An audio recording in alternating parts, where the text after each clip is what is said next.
both shoelaces makes no sense. What I need is shoelaces and what you need is shoes in order for us to get to the equal goal that we're after. And so thinking about women's programs and girls programs is about an equity approach to ensure that we all have what we need to accomplish that goal. Someone shared with me the other day that when we think about the education and the impact around women and girls, when our mothers are smarter, our children are smarter. When our mothers are more educated, then our children will be more educated. And so, research says that culture is passed down through the mother.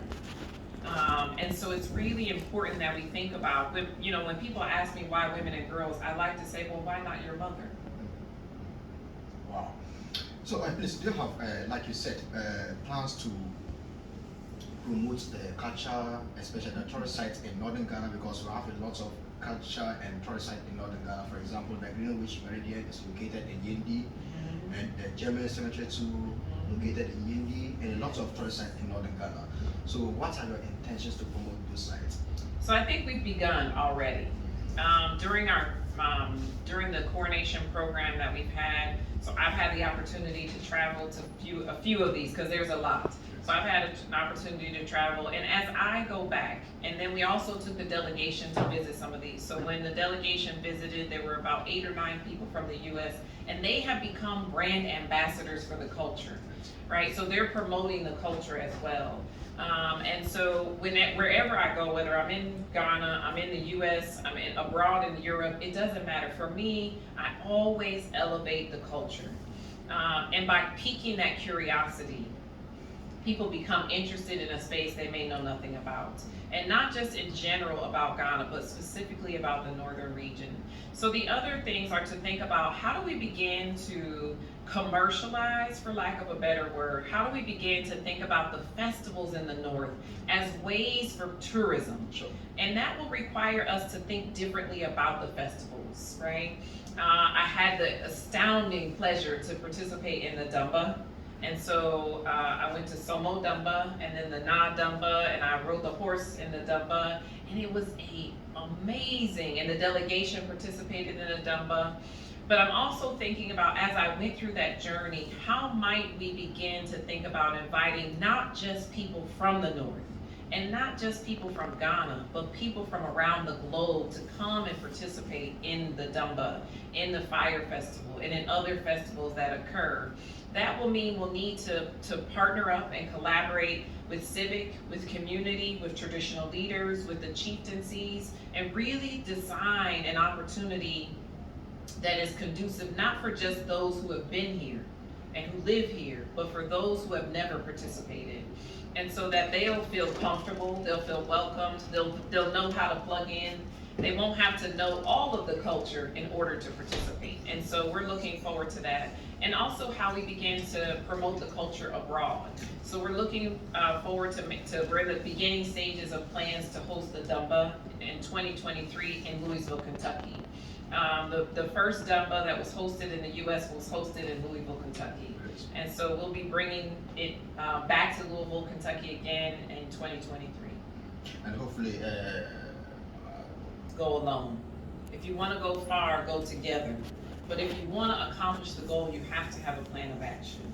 And so we are building those plans of actions in alignment with the Yana's strategic plan for the Dagumbas and the Daibon Kingdom, along with the NDA's new project on the Northern Summit that they just released as well. So we're looking at the synergy of those different strategic plans so that we're not creating another thing, right?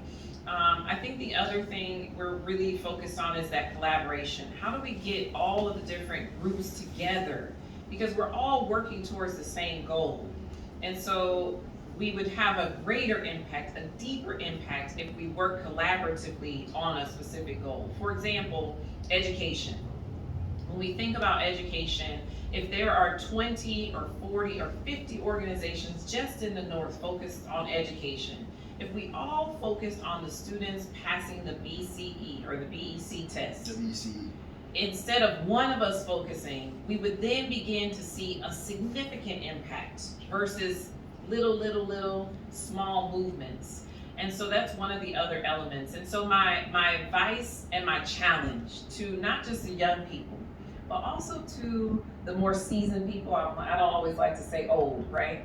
The elders in our community, the small children, is to be ready and to get ready.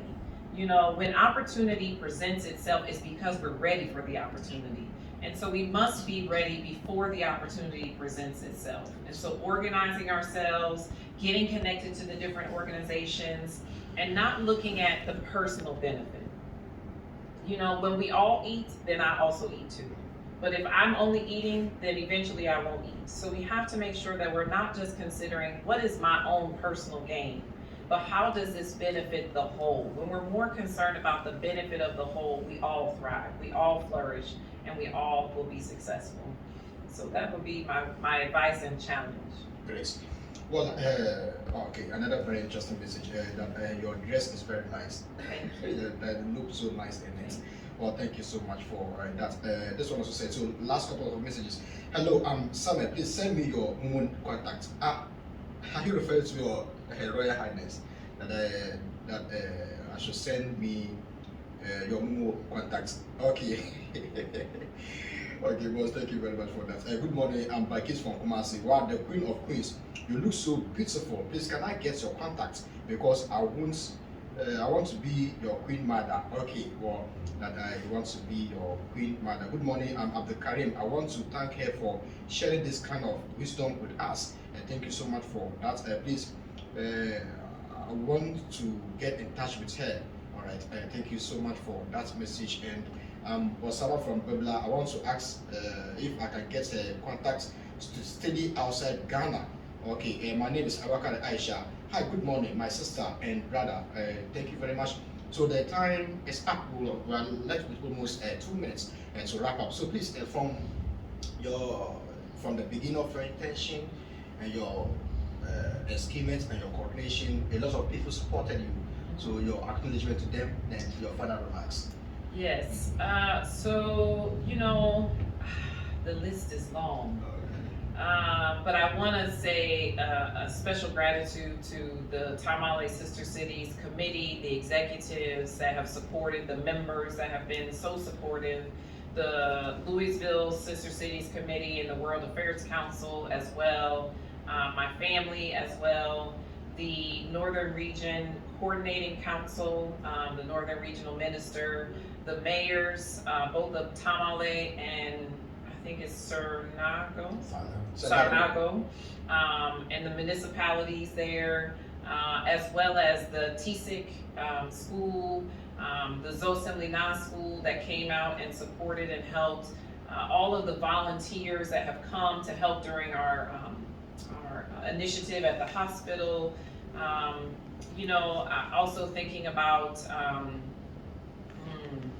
all of my palace elders, as well as all of the chiefs, the Yona, the Yana, the Gupina, the Lamashego, the Nantona, the Choguna, the Cernago chief, all of the chiefs that have been so supportive in the work that we've been doing, as well as the other chiefs that we've met as well. It's been just an amazing journey. I know I've forgotten someone, so I'll apologize in advance that they wouldn't hold it against me at this moment.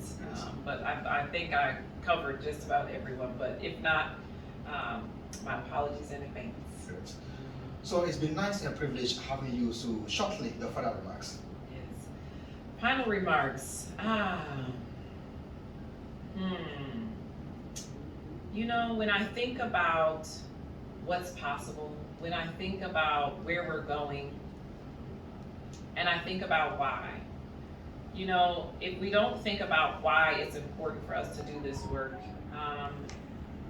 there will be challenges, there will be opportunities, there will be benefits, but there will be great smiles, there will be great joy, and in the midst of all of that, there will be laughter, there will be enjoyment. And so I want to say that as we think about where we're going, have we gotten ourselves ready for the opportunity that's just at the door? because great things are happening, great things are about to happen. And if we don't get ourselves ready, which means that sometimes we have to look at what we've been doing and we have to move past that. So if we wanted, the definition of insanity is doing the same thing expecting a different result. So that means that it will require new behaviors, new thinking, and robust commitment. And so I'm committed, I'm energized, I'm ready, and I have the same expectation of others as we begin to clear the fog so that everyone can see the North Star of Ghana in the northern region. Great. Well, that's exclusive one-on-one interview with Her Royal Highness Zosimli Naa II. She's our personality of the week. And thank you so much for also doing the monitoring, also testing and asking questions, also contributing to the program. And you can also watch the repeats of the program on our Facebook wall, NTV Official. Let me also say a special acknowledgement to Alhaji Faisal for making this interview possible. Alhaji Faisal, thank you so much for that, and to the whole team and